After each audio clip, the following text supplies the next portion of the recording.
Hace unas 3 semanas hablamos estas semanas anteriores estábamos en una serie, ¿se acuerdan? La serie de las sillas. Hoy vamos a comenzar una nueva serie que va bien conectada, ¿verdad? Ya la vamos a explicar eso, pero quiero recordarles algo que pasó hace 3 semanas. Hace 3 semanas, exactamente el 7 de agosto, miércoles 7 de agosto, dentro del tema hablamos de la poda. La poda, estábamos hablando de Juan 15, desde el verso 1-2, yo soy la vid verdadera y mi Padre es el que la cuida. Él corta todas mis ramas que no dan fruto, poda y limpia cada rama que da fruto para que así produzca más. Y entonces se acuerdan que Adalberto tenía aquí una mesita con varias plantas y de repente en ese momento él sacó una de esas tijeras, ¿verdad? Sacó una chiquita y sacó una grande y a mí me prestó la más grande. ¿Se recuerdan ese momento histórico, verdad? Y entonces vine y le metí la tijera a aquel palo y quiero que vean esa foto. Esa foto es el palito que yo corté con aquellos tijerazos. Vean esa foto. Recuerden ese momento cuando todos le hicieron ¡ah! Y hoy miren qué está pasando. Dejen que esa foto les hable. Les hable. Y el verso, poda y limpia cada rama que da fruto para que produzca más. El Señor está en serio. Y ahí con esas plantitas es simplemente nos recuerda. Él quiere que demos mucho fruto. Él quiere que demos mucho fruto. Y ya estuvimos viendo que cuando Él dice que quiere mucho fruto, se está refiriendo a que produzcamos muchos discípulos. Y ese palito que vimos en la foto, ahora, que cuando se desarrolle del todo, Él va a dar más fruto que antes. Así que alegrémonos, ¿verdad? Porque Dios va a hacer lo que sea necesario para que ustedes y yo demos mucho fruto. Él va a hacer lo que sea necesario para que ustedes y yo hagamos muchos discípulos. Eso es lo normal. Eso es lo normal si tenemos en cuenta, ¿verdad? Que tenemos al Señor desde que somos salvos, desde que aceptamos a Jesucristo, tenemos al Señor, tenemos el Espíritu Santo, ahí está en nuestra vida. Entonces, con eso tenemos entonces como algo normal el hecho de que podamos darle mucha gloria al Padre. Y por eso quiero repetir ese verso, Juan 15:8, que dice, en esto es glorificado mi Padre. En esto, 2 puntos, que llevéis mucho fruto y que así seáis mis discípulos. Seáis así mis discípulos, así como, pues con mucho fruto. Entonces, ¿eso qué sucede? Cuando doy mucho fruto, estoy mostrando que soy su discípulo y estoy dándole mucha gloria a Dios. No hay otra cosa más importante o mejor en la que puedas estar que es glorificando a Dios por medio de hacer muchos discípulos. No hay otra cosa más importante. No hay algo mejor. Y por eso mismo, cada miércoles te vamos a estar ayudando en eso. Cada miércoles en general, pero cada miércoles en esta serie. Los fines de semana, ustedes saben, en los fines de semana de agosto, estamos en una serie que se llama Te invito a mi iglesia. ¿Se recuerdan? ¿Se acuerdan de la frase clave? ¿Cuál era? Te invito, ¿verdad? Pero para que ustedes la usen allá afuera, te invito y empiecen a animar, a invitar a personas, animarles a que vengan a estar con nosotros y se queden entre nosotros. Esa es la idea. Ahora, hoy vamos a empezar una serie para seguir avanzando. Y por eso también es te invito. Te invito a multiplicarte. Te invito a multiplicarte. Vamos a conectarla a la serie de los fines de semana, del fin de semana. Pero hay algo extra todavía, y es el hecho de que como iglesia hace poco empezamos a leer el Nuevo Testamento otra vez, ¿verdad? Y estamos precisamente en el capítulo 7 de Mateo. Entonces, ya que estamos empezando el Nuevo Testamento otra vez, un capítulo diario, como iglesia, entonces estamos sintonizados, entonces vamos a tratar de sacarle provecho a eso para que se conecte con esta serie. El Nuevo Testamento, todo el Nuevo Testamento, fue escrito para los discípulos. Eso era lo que tenían en mente primero los escritores de todo el Nuevo Testamento. Y era con la intención de reforzar su fe, con la intención de animarlos a vivir para Él. Es como el Antiguo Testamento. Cada uno de los que estaban escribiendo ahí, Moisés, David, todos ellos no estaban pensando, esto es para que algún día lo lean los hondureños. No está ni por cerca. Esto es para que lo lean en Europa. Ellos estaban escribiendo para su gente, para Israel. Y el Nuevo Testamento, Pedro, Pablo, Lucas, Mateo, todos ellos, todos ellos estaban escribiendo, pensando primero en los discípulos, porque era a ellos que se le iba a hacer llegar. Mateo 5, por ejemplo, cuando está hablando Jesucristo, ahí en el Sermón del Monte, dice: vosotros sois la sal de la tierra, vosotros sois la luz del mundo. Y está diciéndonos a nosotros, ya somos eso. Y nos está diciendo que lo normal entonces es que influenciemos. Lo normal es que cada uno de nosotros tengamos, no algunos, no solo los líderes o los pastores, no, todos tengamos un efecto en el mundo, todos. Y entonces no podés pasar por este mundo y que nada. No puedes pasar por este mundo y nada, que no pase nada, cuando podés hacer muchos discípulos. Entonces, de nuevo le digo, Mateo estaba escribiendo para judíos, pero para discípulos judíos. El propósito primario de Mateo, cuando estaba escribiendo Mateo, no era para convencer a incrédulos, para convencer a judíos incrédulos, no. Mateo estaba escribiendo para afirmar creyentes que eran judíos, para que fueran a convencer a los incrédulos, para que fueran a hacerlos discípulos. Si nos ponemos a pensar despacio, pocos judíos iban a leer o querer leer el Evangelio de Mateo o cualquier otra de las cosas cristianas, de las cartas cristianas. Pocos o casi nadie iba a querer leer esas cosas de los cristianos. Ahora, los salvos, sí. Los salvos, los que eran hermanos y que iban cada vez aumentando más, ellos sí querían leer y saber más. Entonces, leamos el Nuevo Testamento con esta perspectiva. Esto está escrito primariamente. Claro, le puede servir a cualquiera, pero primariamente en la mente del autor humano era para que mis paisanos, los judíos, que son salvos, vean cuántas profecías cumple Jesucristo y entonces ellos salgan más animados a ir a hablar de Jesucristo a los paisanos judíos que no han aceptado a Jesús. Y así va pasando con cada uno de ellos. Teniendo eso en mente, vamos a aprovecharle mucho más al Nuevo Testamento y le vamos a aprovechar mucho más a esta serie. Así que entonces, para sacarle todavía más provecho, vamos a orar. Tenemos que orar. Es la única manera de que esto que vamos a hablar tenga un efecto en tu vida.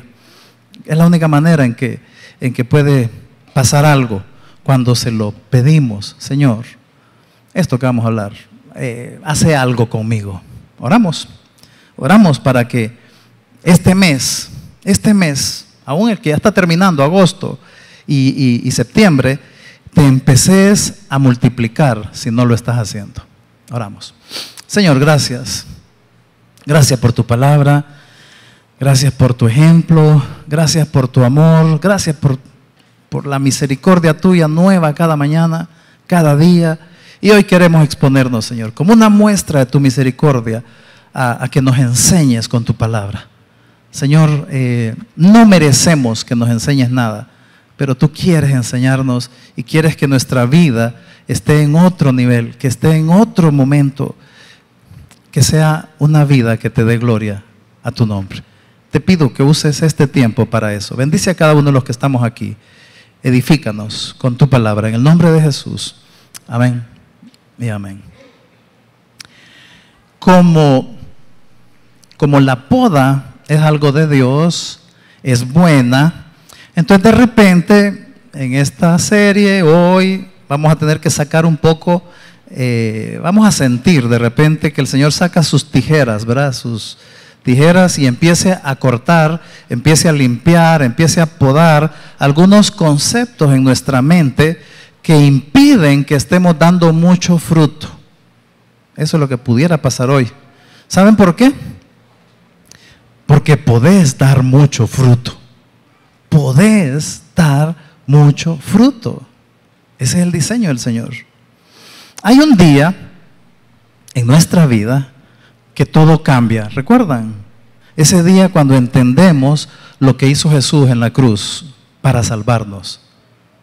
¿Para salvarnos de qué?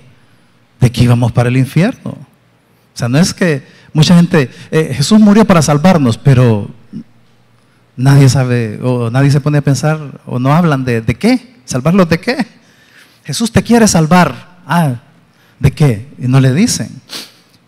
Pero entonces ese día entendemos, hey, mis pecados, mi vida, hay una justa condena y es de que yo voy para el infierno. Lo vemos y entonces entendemos, ese día entendimos de que ninguna cantidad de nuestras buenas obras iba a ser suficiente para cambiar eso, para salvarnos. Y entonces por eso entendemos, con razón, Él vino para morir por mí, porque esa era la manera de pagar mis pecados, es morir Él por mí, era para salvarme de ir al infierno, para que yo pueda estar con Él para siempre. Y entonces lo entendemos, lo creemos y Él nos salva instantáneamente. Nos salva por lo que Él hizo en la cruz, no por lo que hagamos o dejemos de hacer. En ese instante somos salvados para siempre por Él. Nos hace sus hijos para siempre. Pero también hace algo sobrenatural, además de que nos convierte en sus hijos. Y es que en nuestra esencia, nuestro ADN espiritual, Él metió algo. Y es que nos hace sus discípulos. Ahí está todo para que crezca y se eche de ver. Como eso está ahí, el Espíritu Santo provoca todo eso. No es normal quedarse solo con ser salvo, ser hijo y ya, venir a la iglesia. No es lo normal en la Biblia. Por eso es que Él inventó algo increíble, que es la iglesia. Y dentro de no solo de la iglesia, sino en general, de lo que es la vida en general, Él inventó algo, un proceso que se llama multiplicación. Yo quiero que tengamos una idea de lo que es la multiplicación, por ejemplo, de células, el elemento básico de un ser humano y de un ser vivo en general. Tenemos un video. ¿Podemos ver el video? Solo para que veamos. Miren, esta es una célula. Un día después de la fecundación se observan los embriones en el microscopio. Si ha habido fecundación, se observa una única célula con dos pronúcleos, masculino fecundado y femenino. Día 1. Día 2. 2 días después de la punción, el embrión se divide y pasa a tener 2 células con un núcleo por célula. Estas, a su vez, se vuelven a dividir dando un embrión de 4 células. 3 días después de la punción, el embrión se vuelve a dividir y pasa a tener 8 células. El día 4, el embrión se divide varias veces, adquiriendo una forma de mora, por lo que se denomina mórula. Entonces se empieza a compactar. El día 5, el embrión sigue dividiéndose y pasa a tener más de 100 células. En el centro se forma una laguna llena de líquido. Posteriormente, el embrión se libera de la membrana que lo rodea. Es la denominada eclosión. Ok. Y ahí empiezan ya con términos que no lo va a entender todo el mundo, pero la idea es lo que está pasando. Era una célula, es fecundada, ¿verdad? El óvulo y el espermatozoide. Y ese es el asunto, empieza la multiplicación. Eso pasa en el ser humano, eso pasa en los animales, eso pasa en las plantas, eso pasa en las bacterias, eso pasa por todos lados. Y se parte en dos, como está allá, se parte en dos, los dibujitos, esos, se parten, esos dos se vuelven a partir en 4, esos dos se vuelven a partir en 8, esos dos se vuelven a partir 16, y cuando menos acordamos ya no se pueden contar. Es un montón, le dicen mórula, pura una mora, ¿verdad? Eso es normal. Todo ser vivo crece en base a la multiplicación. Esto no es suma. La multiplicación es que va dando el crecimiento. La suma sería un equivalente a que se van sumando las células, y lo que sucede en términos médicos se llama edema, en términos populares se le llama hinchazón, se hincha nada más. Pero Dios quiere que te multipliques. Si no te multiplicas, así cada uno y todos, si no te multiplicas, lo que va a pasar es que te vas a ir secando. O si no te secas y empezás a hacer algo otras cosas, tal vez lo que va a pasar es que te vas a hinchar de conocimiento, hinchar de actividades, hinchar de costumbres religiosas. Va a pasar el tiempo y no vas a crecer. No vas a crecer, no le vas a hallar sabor a la vida cristiana, no le vas a hallar así como sentido a las cosas de Dios, sabiendo que son de Dios. Sí, es que... ¿Y qué sucede en ese momento? El peligro es que como ya las cosas de Dios empiezan a perder sabor, hay otras cosas que empiezan a agarrar sabor, un sabor más agradable, algo en el mundo, placeres, pecados, cosas malas, ¿verdad? Pero también cosas que no se ven tan malas, como el avance académico, el éxito profesional, el éxito material, algún hobby, etcétera, etcétera. En realidad, al diablo no le importa con qué te detiene de multiplicarte, con tal de anularte. No importa. Si es con pecado, bueno, y si es con cosas buenas, no hay problema. Si recuerdan, ahorita que estábamos leyendo Mateo, en el capítulo 4, intentó hacerlo con Jesucristo. Intentó anular con Jesucristo. Ahí el capítulo 4 nos muestra cómo Satanás se acercó a Jesús ahí en el desierto y empezó a tentarlo. Literal, tentación dice ahí, tentarlo. Nosotros la palabra tentación la usamos para asociarla a algo malo, a pecado, a esto, a aquella cosa, ¿verdad? Pero ahí lo tentó y no era con cosas obviamente pecaminosas. No era así como lo tentó con una mujer, lo tentó con bebidas, con un fiesta. No. Simplemente se fue de una manera más sutil y apeló a una necesidad física en Jesucristo, hambre. Y Él te puede tentar por necesidades físicas, normales. O sea, no necesariamente nos va a tentar con pecados. También esa le falló, entonces siguió intentando y trató de tentar a Jesucristo cuando le dijo que va a mandar a sus ángeles para que te protejan. Entonces hay una tentación que tiene que ver con sentirme seguro, con qué cosas me dan seguridad, qué cosas yo puedo experimentar seguridad, te puede tentar por ahí.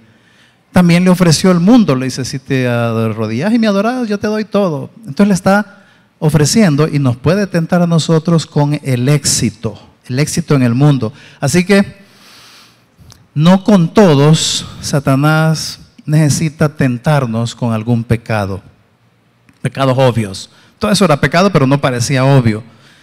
Cualquier cosa que termine haciéndote un cristiano de poco fruto o que no da fruto, cualquier cosa que cause eso, no viene de Dios. Por muy bendición que se mire, no viene de Dios. Y como no viene de Dios, entonces Dios, y te está evitando que produzcas mucho fruto, entonces Dios, de algún lado vas a ver que de repente se abren las nubes y sale una tijera y te viene a podar, a limpiarte. Ya hablamos de que eso no significa perder la salvación, sino que viene a limpiar, a quitar cosas de nuestra vida con el fin de que demos mucho fruto. Hoy estábamos leyendo el capítulo 7.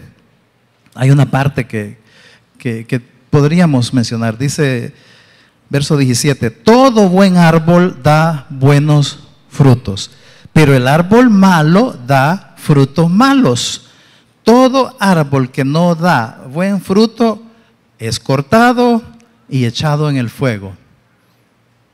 No puede estar hablando Jesús de que se pierde la salvación, ¿verdad? Ya hemos aclarado eso un montón de veces. Hay gente que le gusta ver eso en este pasaje, pero no es así. Usualmente la explicación es que está hablando de falsos cristianos, y eso existen. Los falsos cristianos no son, por eso no pueden dar frutos. Pero pudiéramos, es válido, darle otra aplicación además, ¿verdad? Y es que puede estar hablando de una poda más grande, un corte más radical. En varias partes de las Escrituras, la palabra fuego también se asocia o quiere decir pruebas, sufrimiento, disciplina. Pudiéramos decir lo siguiente, que si un hermano no da buen fruto, Dios va a tener que cortar cosas en su vida, va a tener que disciplinarlo o va a tener que pasarlo por el fuego del sufrimiento, y entonces, ¿verdad? Tira lo que corta, se tira. ¿Qué va a quedar ahí? El ñuquito, ¿verdad? Del árbol. Y miren lo que pasa. ¿Ven ese pedazo de árbol que fue cortado? Retoña. La misma idea de allá de la poda en Juan 15. Para que lo limpia, para que dé mucho fruto. Ese árbol fue cortado, pero allá de repente empieza a salir el retoño. El punto es que entendamos que Dios está muy interesado en verte fructífero. Entonces, hacer discípulos es multiplicarte. Vamos a hablar dos cosas hoy, dos elementos para esto. El primero, multiplica tu tiempo con Él. Esos son los dos elementos que vamos a ver hoy para que te van a ayudar a multiplicarte. Para que nuestra iglesia sea hacedora de discípulos, es básico que la mayoría de nosotros estemos haciendo discípulos. La iglesia simplemente es la suma de todos nosotros. Por eso podemos entender los reclamos de Dios, del Señor, a las 7 iglesias en Apocalipsis, a las 5 en realidad, que les hizo los reclamos. Los reclamos eran por el tipo de cristianos que predominaban en esas iglesias, ¿verdad? Como bien nos recordó la semana pasada el pastor Larios, ¿verdad? A una iglesia le dice, tengo contra ti, o sea, era porque el predominio de la gente miembro de esa iglesia tenía esas características o esas deficiencias. Juan 15, Jesús nos dio la clave para ser hacedores de discípulos, para que entonces la iglesia adquiera la característica de una iglesia hacedora de discípulos. ¿Cuál es la clave? Permanecer pegados a Él. Lo mencionamos ahí esa vez con Alberto. Permanecer pegados a Él se refiere a la relación íntima con Jesucristo.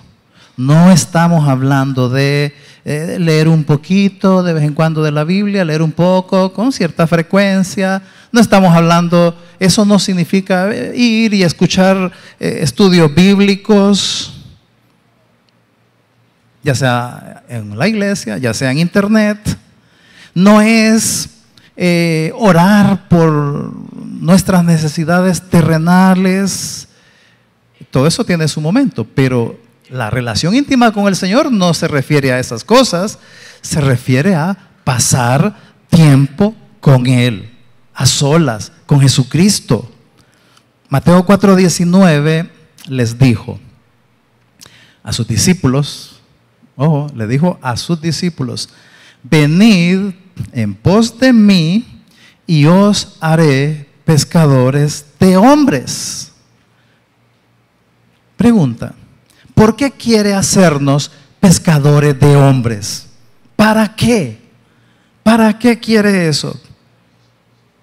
Para que los hagamos sus discípulos. Él quiere Él hacerme a mí un pescador de hombres para que yo vaya a pescar hombres y los haga discípulos. Para que de esa manera yo le dé y cada uno de nosotros le demos mucho fruto. Hay una expresión ahí que dice, en pos de mí. Tenemos que ir en pos de Él. Ahí es la implicación de pegados a Él, de permanecer a Él. ¿Verdad que bien sabemos que es la expresión ir en pos del éxito? Miramos esa expresión, la escuchamos en algún lado, va en pos del éxito. Tenemos que ir en pos del éxito. Esa expresión la entendemos. ¿Qué es lo que se nos viene a la mente? Un enfoque, esfuerzo, tener prioridades, sacrificios si es necesario. Y la otra cosa es que se nota, se echa de ver, que está enfocado, está en pos del éxito. Simplemente apliquemos lo mismo. Entre más vamos en pos de Él, de su persona, Él se encarga de hacernos pescadores de hombres. No es que yo vaya en pos de métodos, en pos de actividades, en pos de ideas para que nosotros nos hagamos a nosotros mismos pescadores de hombres. El Jesús no quiso decir eso. Y ese ofrecimiento fue lo que Jesús le dijo a sus primeros 2 discípulos que leímos ahí en Mateo, ¿verdad? Se acercó a Pedro y Andrés, que eran pescadores, y les dijo, venid en pos de mí y yo los voy a hacer pescadores de hombres. Se levantaron y dejaron todo y se fueron. Ahí nomasito después reclutó a otros 2, a Jacobo y a Juan. Y ahí nomás ya tenía 4. Mientras leemos el Nuevo Testamento, mientras leemos especialmente los evangelios, estos días, estos meses, fijémonos cómo es que hacía Jesús discípulos. Eso les animo, vamos fijándonos. Ya del capítulo 4, Él empieza a hacer discípulos, empieza a abordar gente y a jalarla. ¿Y qué es lo que les ofrece? Que vengan en pos de Él. A otros dice que los escogió para que estuvieran con Él, y ese era el elemento. Sin una cercanía, sin una intimidad con Él, no va a poder Él hacernos pescadores de hombres. Porque de largo no lo va a hacer. Voy a poner un ejemplo. Si yo quiero ser pescador, ustedes saben, a mí me encanta el pescado frito, me encanta el pescado frito. Pero a mí, como mucha gente sabe que me gusta el pescado frito, varios me han dicho, hey, te invito a pescar, vamos a ir a pescar. No, le digo yo, a pescar, eso es aburrido, yo, cero. Mejor lo vamos a pescar aquí al súper, le digo, o todavía mejor, lo vamos a pescar allá al Morito y el otro ahí, el Tony Mar, donde sea, el Bucanero, que sea. A estar allá aburrido, no, de una vez, ¿verdad? Pero digamos que yo quiero ser pescador. A Gustavo, de poco me va a servir que me den un anzuelo, el hilo ese, o una de esas cañas que ven en las películas, o que me den una atarraya. A mí me dan todo eso, me va a servir de poco, en realidad de nada, empezando porque me dan todo eso y voy a ir, ¿y ahora qué hago? ¿Para dónde me voy? Si aquí ni ríos hay, ni nada. Vamos a ir a Cedeño, pues, y me meto ahí, ¿y qué? Y ni voy a ver, ni sé cómo se tira esa cosa, ni sé cómo se tira el anzuelo y todo eso. No me va a servir de nada. Lo que sí me va a servir es que yo vaya seguido, bastante, con un pescador experto. Que me diga, Tavo, ahí voy a pasar por vos y nos vamos todos los días. Me lleva Y se va y nos sentamos ahí, me da y él está haciendo, y de ahí lo veo cómo tira la atarraya y todo. Entonces yo voy a estar viendo, si me llevara todos los días, no sé cuántos días, yo voy a estar viendo cómo es que agarra la atarraya o cómo agarra el hilo ese, voy a ver qué hace, voy a ver qué usa, cómo lo hace, qué cosas evita. Y cuando menos acuerde, ¿saben qué va a pasar? Que ya voy a poder hacerlo solo. Ya voy a poder hacerlo solo. Un día voy a estar solo y voy a decir, hey, voy a probar. Hoy no está mi amigo el pescador, voy a probar. A ver, él le hace así y ahí vienen los peces y todo. Lo voy a poder hacer. A eso se refería Jesús. A eso se refería Jesús. Paso tiempo con Él en la intimidad, leo y me fijo cómo es que Él lo hace, me fijo qué hace, qué es lo que no hace, me fijo en Él, paso más cerca de Él. Él es un experto en pescar hombres. Y hay una historia que ilustra un poquito esto que les quiero decir. Había un joven que quería ser experto en jade. El jade es una piedra preciosa, bien preciosa.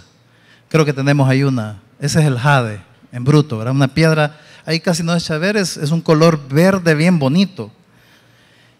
De donde se usa para hacer, no sé si tienen la siguiente foto, se usa para hacer cosas que le gustan a las mujeres y a los varones que son comerciantes. El asunto es que ese muchacho quería ser experto, quería ser experto en jades. Y lo que decidió fue aprender del mejor. Y encontró ahí en su pueblo un anciano que era el bueno en eso. Entonces llegó donde el viejito y le dice, fíjese que yo quiero ser experto, si es posible, ¿verdad? En el jade. Yo sé que usted es experto, quiero que me enseñe todo, ¿verdad? Ok, le dice, empecemos mañana. Venite a tal hora. Llega y le dice, ok, sentate. Ya lo puso ahí una sillita, sentate. Abrí la mano y agarró un jade y se lo puso en la mano. Ahí tenelo, le dice. Y se fue el viejito y se quedó. Allá a las 2, 3 horas regresa el señor. Cheque, le dice, vamos a empezar. No, ya estuvo, le dice, andate. Ya, sí, vení mañana.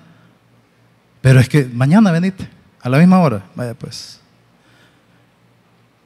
Lo despedía y al día siguiente otra vez, lo mismito. Sentate, le da el jade, ahí tenelo. Y se iba. Y lo tuvo así en ese cuento 2, 3, 4 meses, no sé cuánto, un montón. Ya el muchacho iba siempre con mala actitud y se sentaba y aquí está, ya le ponía la piedra. No, le dice, ya me enoja, estoy molesto. ¿Cuándo vamos a empezar? ¿Cuándo vamos a empezar? Ya, yo quiero ya estar ahí, está aburre, le dice, está me molesta, incómodo.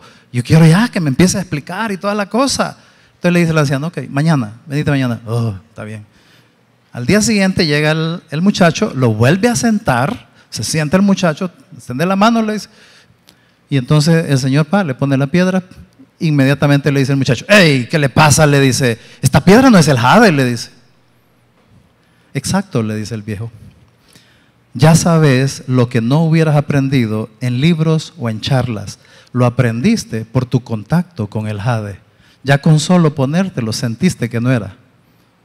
Ya sabes lo que no te pueden enseñar los libros, lo que no te puede enseñar nadie. Y cada uno de los que estamos aquí, vos no vas a saber lo que es disfrutar a Jesucristo, ni vas a saber lo que es ser pescador de hombres por medio de lecciones, por medio de charlas, por medio de libros, por medio de videos, por medio de actividades, por medio de esto, por medio de lo otro. Lo vas a ver a Jesucristo y vas a verte hecho un pescador de hombres al pasar tiempo con Él. Eso nadie te lo puede enseñar, nadie te lo puede dar. Pasando tiempo con Él. ¿Sabes por qué? Porque Él es el pescador. Lo demás, todo lo demás es un complemento. Es apenas un complemento. ¿Querés ser un hacedor de discípulos? ¿Querés multiplicarte? Eso está ahí, está puesto ahí. Y no vas a estar en paz no vas a disfrutar esta vida cristiana mientras no empeces a experimentar eso. Porque Él quiere hacerte hacedor de discípulos. Él quiere hacerte pescador de hombres. Y solamente es empezando por pasar más tiempo de calidad con Él. Más tiempo, cantidad. De calidad. Cantidad, calidad con Él. No hay más secretos. No hay secretos. No hay fórmulas. ¿Cómo ser mejor? Y hay unos librotes así de cómo ser mejor cristiano. No hay. ¿Cuál es? Entonces el tiempo que te vas a tardar en leerlo, pasa con Él. Y vas a ver. Jesús empezó su ministerio en el año 27 aproximadamente. Él empezó su ministerio, lo primerito cuando empezó, fue con la siguiente declaración. Mateo 4:17. Arrepentíos, porque el reino de los cielos se ha acercado. Arrepiéntanse, significa simplemente cambien de mente, cambien su mente. Debemos de cambiar nuestros conceptos. Eso es lo que le estaba diciendo Jesús. Mire, ustedes necesitan cambiar su manera de pensar. Tienen que cambiar ahí. Y aquí de repente vos y yo de repente tenemos que cambiar el chip, cambiar el paradigma, cambiar algo y entender de que no es con lecciones, no es con actividades, no es con programas que hacemos discípulos. Empieza con ir en pos de Él. Empieza y termina por ahí. Cambien de mente, porque el reino de los cielos se ha acercado, dijo Jesús. Es decir, el reino se acercó con Él, que Él es el Rey. El reino se acercó con Él. Él se acercó para que no sea difícil ir en pos de Él. De todos aquí, el Señor está cerca. Está ahí cerquita. Él está cerca de vos. ¿Qué tenés que hacer? Cambiar de mente. Cambiar de mente para que lo disfrutes. Cambiar de mente para que Él te haga, te enseñe a ser un hacedor de discípulos. Y entonces sacamos la lección número 1 para multiplicarte. El secreto mejor guardado. Pasa más tiempo con Él. Eso es la cosa ahí, ¿verdad? Sencilla. Pasa más tiempo con Él. Anda en pos de Él. Nadie se ha multiplicado como Él. Empezó con 12, con 4 que les dije, hasta que llegó a 12, se concentró en ellos y somos millones hoy en día. Empezó con 12 y somos millones. Pero recordemos, en pos de Él puede implicar esfuerzo, puede implicar sacrificar algo, puede implicar darle prioridad, desearlo. Entonces lee los evangelios, lee el Nuevo Testamento, luego el Antiguo Testamento, buscándolo. ¿Cómo es Él? ¿Qué hacía? ¿Qué me dice? Léelo, lee despacio, pensando, viendo cómo es Él. ¿Qué es lo que le gusta? ¿Qué es lo que no le gusta? ¿Qué te dice? ¿Oís que te dice algo? No hay otra manera. Jesús lo dijo, separados de mí, Juan 15:5, separados de mí, nada pueden hacer. O todo lo que hagan es igual a nada. Entonces puede ser que ocupes una poda para que empeces a echar retoños, así como la plantita. Puede ser que ocupes esa poda. La iglesia de Éfeso en Apocalipsis había perdido eso.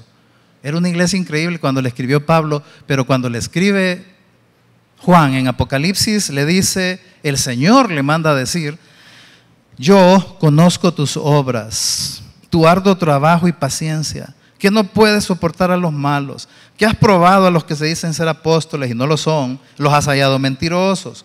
Has sufrido y has tenido paciencia y has trabajado arduamente por amor de mi nombre y no has desmayado. Pero tengo contra ti que has dejado, la palabra es importante, dejado tu primer amor. Recuerda, por tanto, de dónde has caído. Y vuelve a la frase, arrepiéntete y haz las primeras obras.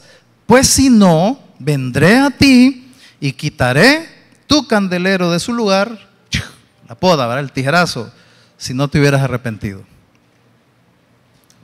Por fuera esta iglesia se miraba ejemplar, pero había dejado lo principal. Estaban haciendo muchas cosas, actividades, conocimiento, servicio, pero habían dejado su intimidad con el Señor. Y si nos fijamos un poco en la lista de cosas que hacían, no hacían discípulos. Separados de Él, todo un mundo de activismo va a ser igual a nada. Porque no vamos a producir frutos. Porque no vamos a producir discípulos. No va a haber multiplicación. Por eso el Señor, como no quiere eso, manda a arrepentirse, a que cambiemos de mente. Deja de creer que no hay problema con no tener intimidad con Jesús. Deja de creer que sí, yo casi no tengo mi devocional y no lo ves grave, no lo ves problema. Sí, yo no sé, a veces leo y no me concentro, no, me aburro, que no sé qué, y no lo ves. No, cambia de mente. Deja de creer que no hay problema con no tener intimidad con Él. Así no se produce fruto en abundancia. Para multiplicarnos debemos primero multiplicar nuestro tiempo con Él y que sea buen tiempo con Él. El segundo elemento, multiplica tus amistades. Vamos a meterle la tijera y vamos a podar un concepto. Vamos a podarlo, solo a quitarle así algunas cositas a un concepto. ¿Cuál concepto? El discipulado del 1 a 1. Para que, es cierto, es lo que hemos dicho todo el tiempo. Animarte a que estés discipulando a alguien, que estés en el 1 a 1. Es decir, sentarte regularmente con alguien y llenas lecciones, orás con esa persona, platicás, servir con él, etcétera, etcétera. No vamos a quitar eso. No, hay que seguirlo haciendo. Pero lo que quiero hoy es pulir esa idea, pulirla. Porque es interesante, hay que limpiarle algunos elementos, porque es interesante que algunos creen que el 1 a 1, el discipular 1 a 1, significa que otro no se puede meter con mi discípulo. Este es mi discípulo, entonces viene aquel y platica con él y lo veo que lo está aconsejando. ¿Y por qué le estabas hablando a mi discípulo? Sí, es que vi y le estaba aconsejando, es mi discípulo. Cuidadito, me lo tocas, es mío. Como que hay un sentido de malo, ¿verdad? De posesión, celo y todo, hasta celos hay a veces. Estoy con mi discípulo 1 a 1 y de repente mi discípulo le quiere preguntar algo a otro y entonces está platicando con el otro y ve que vengo yo y se pone nervioso mi discípulo porque espérate, cállate, que no vea que me estás aconsejando. Escondes la lección, que no vea que estabas haciendo la lección conmigo. ¿Qué es eso?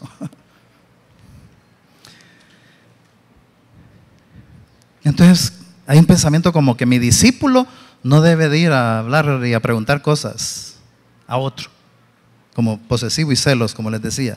Otros creen que como están discipulando a uno, entonces ya están cumpliendo y no pueden agarrar a nadie más. Fíjate que me gustaría que me discipularas. No, fíjate que ya tengo a Pedro. Y no hay chance, no. Y cuando se muera Pedro, tal vez ahí. Agarra un número para que haga fila ahí.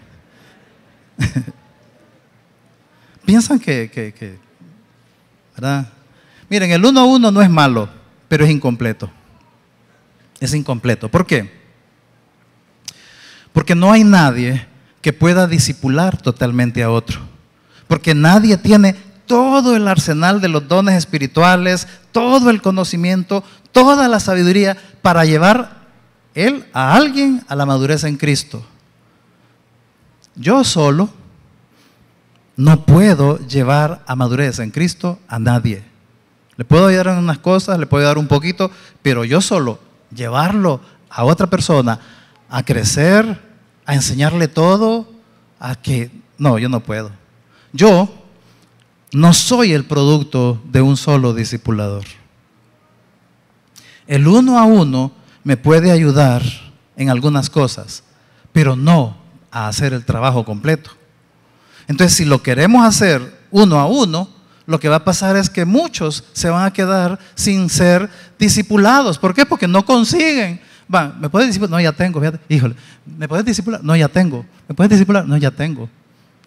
Yo no tengo. Sí, pero yo no quiero que me discipules vos. Porque así sucede también.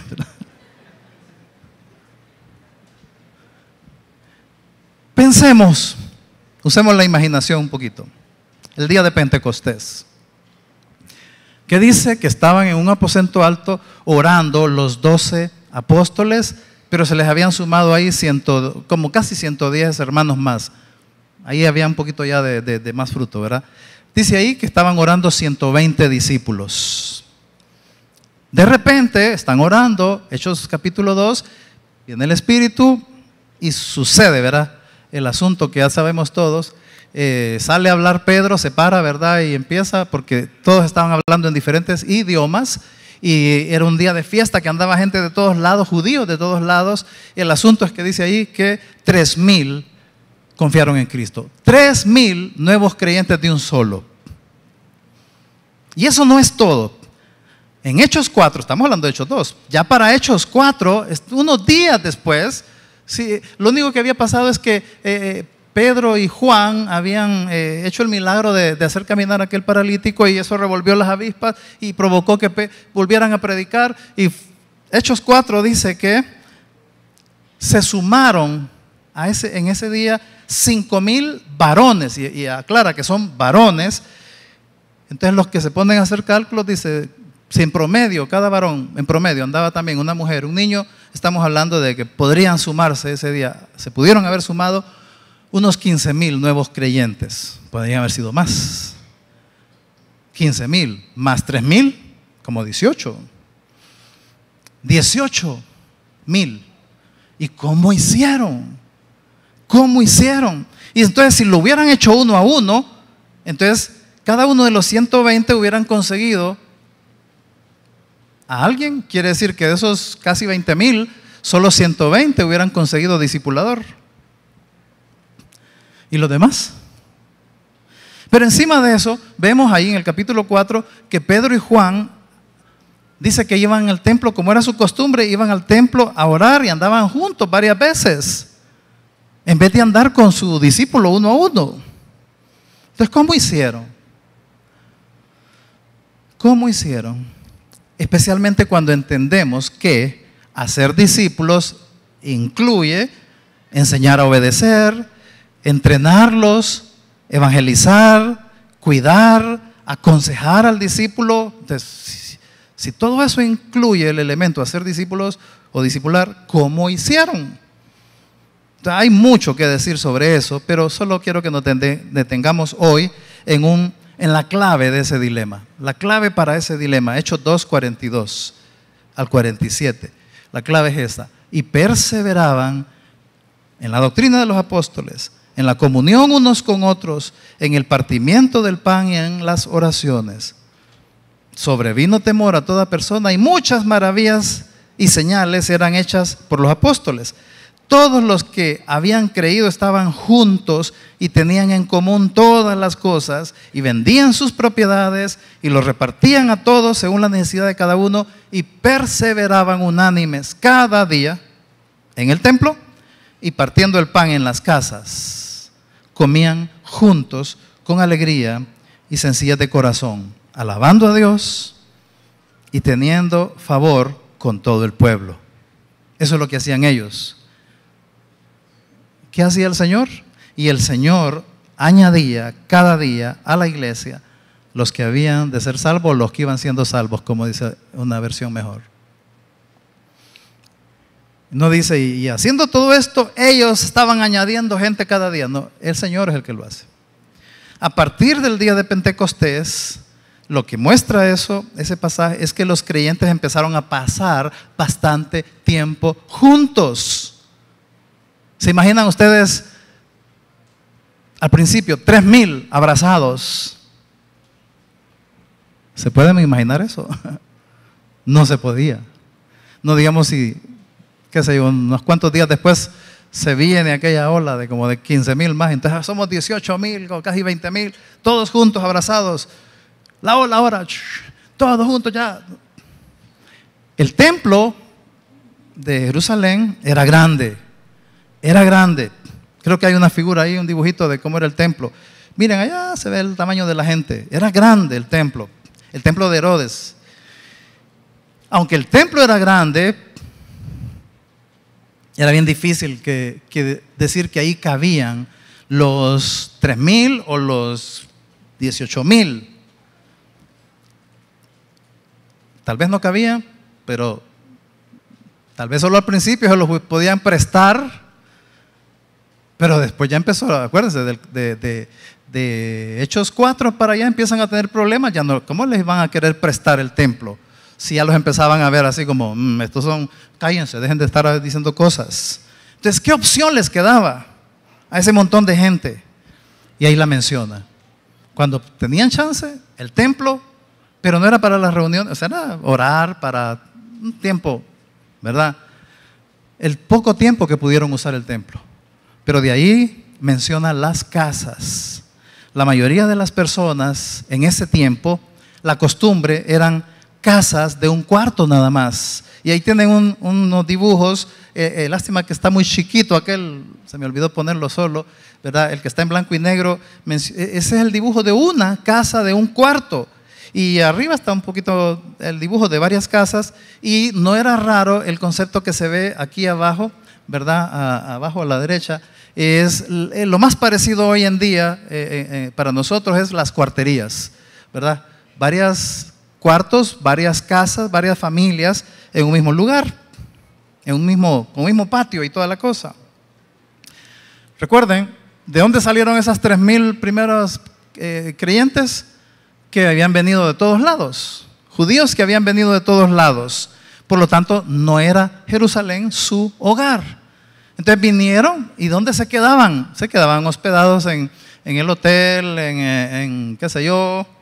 Pero la mayoría se quedaban en casas de familias y de amigos. La hospitalidad era una cuestión bien fuerte en esos tiempos en la gente.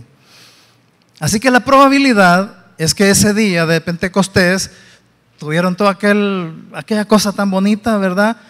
Termina el día, regresa cada quien a su casa donde se estaban quedando, y probablemente algunos se quedaban en ese tipo como cuartería, o se quedaban en una casa pequeña, en un montón de casas pequeñas, y los de un poquito más dinero ya tenían 2, 3 cuartos.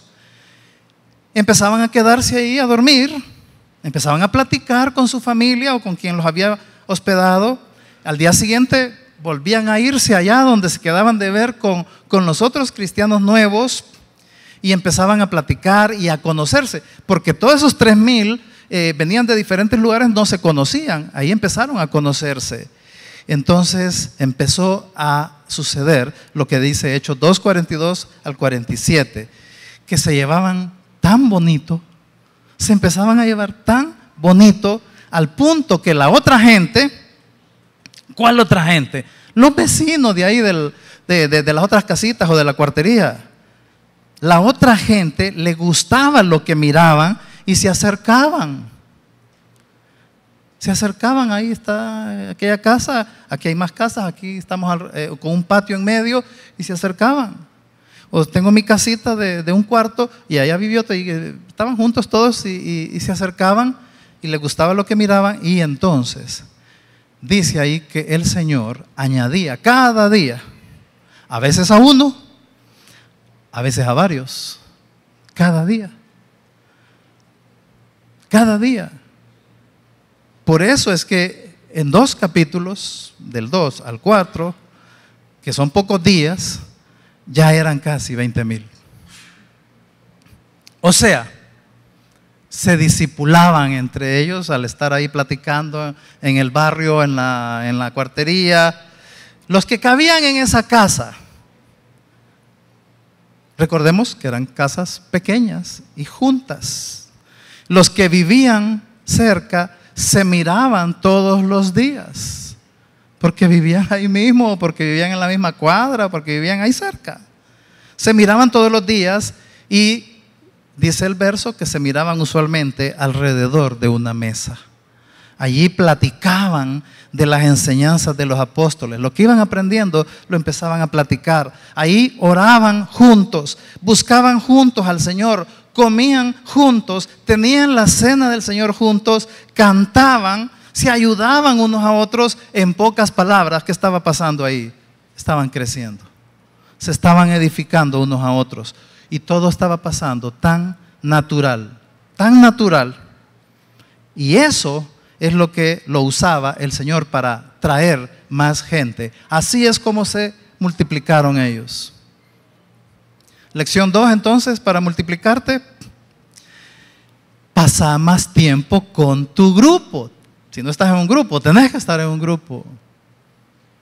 Y si estás en un grupo, tenés que pasar más tiempo y sacarle el jugo a tu grupo. Desde el comienzo Dios dijo, no es bueno que el hombre esté solo. Para los planes de Dios no es bueno que el hombre esté solo. Entonces desde el comienzo Jesús los forzó a que la iglesia funcionara así, juntos, en sus casas, en sus vecindarios, edificándose. En el Nuevo Testamento hay unos 20 principios que dicen unos a otros. Ámense unos a otros, perdónense unos a otros, sopórtense unos a otros. Todo eso que dice unos a otros son como 20. ¿Para qué? ¿Solo para llevarse bien? No, es para crecer y estar siendo discipulado en esa relación, en esos grupos, unos a otros. En aquellas casas no cabían muchos, no eran grupos grandes. En grupos grandotes es bien difícil esta dinámica.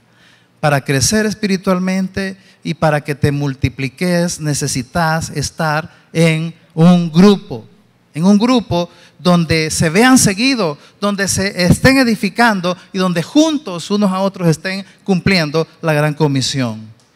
Es en un grupo que vas a crecer. Es en grupo que te vas a poder multiplicar junto con los demás. En tu grupo, si es muy grande, te puedes juntar naturalmente con 3, 4, con los que te vas a llevar un poquito más y platicar más y comer más y orar juntos. Y así vamos a estar haciendo Hechos 2:42 en cada uno de los grupos. Y entonces nos vamos a asustar de cuánta gente el Señor va a añadir cada día.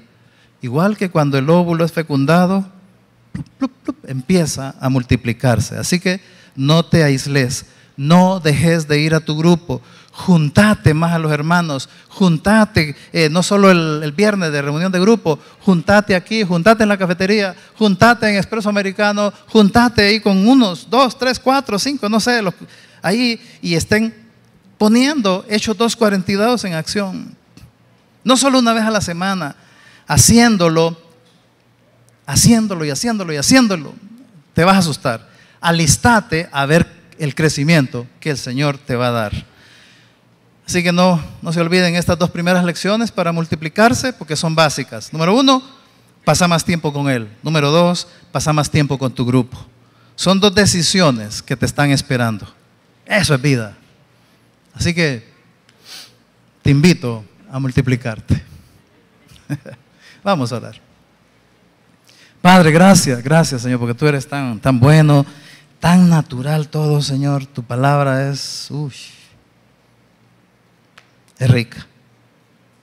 es delicia, como dice el Salmo 119. Señor, que nos deleitemos no solo en leerla, en verla, en meditarla, sino en experimentarla. Y eso, Señor, que está ahí de Hechos 2:42, que nadie aquí se pierda de estarlo viviendo, para que entonces juntos veamos cómo tú añades cada día más y más personas, y que a los que están ahí cada día nos haces crecer. Queremos multiplicarnos mucho, en mucho fruto, para darte mucha gloria. En el nombre de Jesús. Amén y amén. Que Dios les bendiga.